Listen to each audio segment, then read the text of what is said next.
they don't want you to be reasonable. They want you to be some wacko, crazy, right-wing, neo-Nazi, racist bullshit.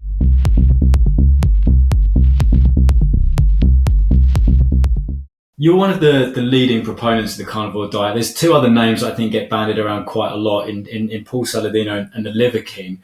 I would say they were more controversial figures than you. They're going out of their way. Obviously, the Liver King's had his own issues with performance-enhancing drugs. My question, Dr. Baker, is do you feel that these very polarizing figures have helped or hindered public information around the carnivore diet? Because they've obviously got a lot of attention, but it's very easy to label them as kind of quacks or very far out on the fringes. Do you think they've helped or hindered the conversation? Well, honestly, I think the net effect has been positive. Yes, I agree. It's a double-edged sword. You get people in there saying, and he's got taking all his steroids and lying about that stuff and acting like he's eating massive amounts of liver when it turns out he was probably lying about that stuff too. That's obviously, it hinders him.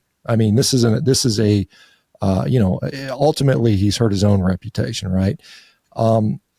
It has brought a lot of more people into the sort of animal-based, meat-centric world.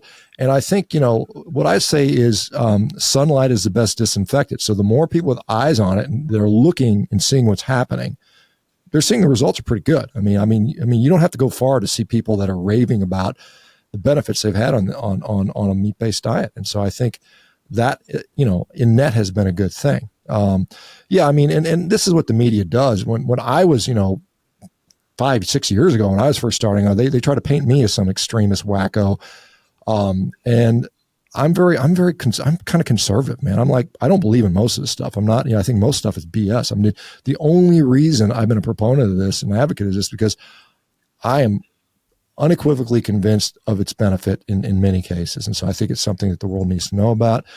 But early on, even before Liver King and Saladino and stuff, what they would show in the media was some, housewife that's gone to eating raw brains. Oh, her diet of raw brains, that's the carnivore. They try to portray it as, you're like a cannibal or something like that.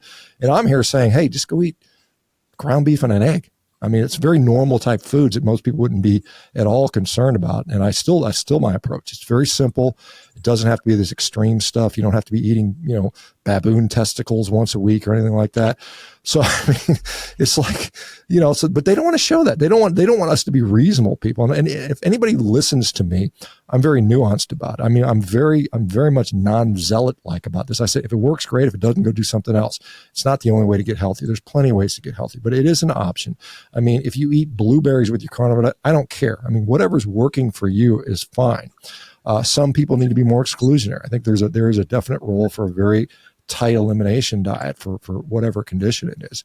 But they don't want you to be reasonable. They want you to be some wacko, crazy, right-wing, neo-Nazi, racist bullshit. It's all this stuff. And I'm like, I'm generally a pretty middle of the road, pretty laid back, not extreme guy, but I'm just like, this is what I found that works for people. And I think it's important to share that.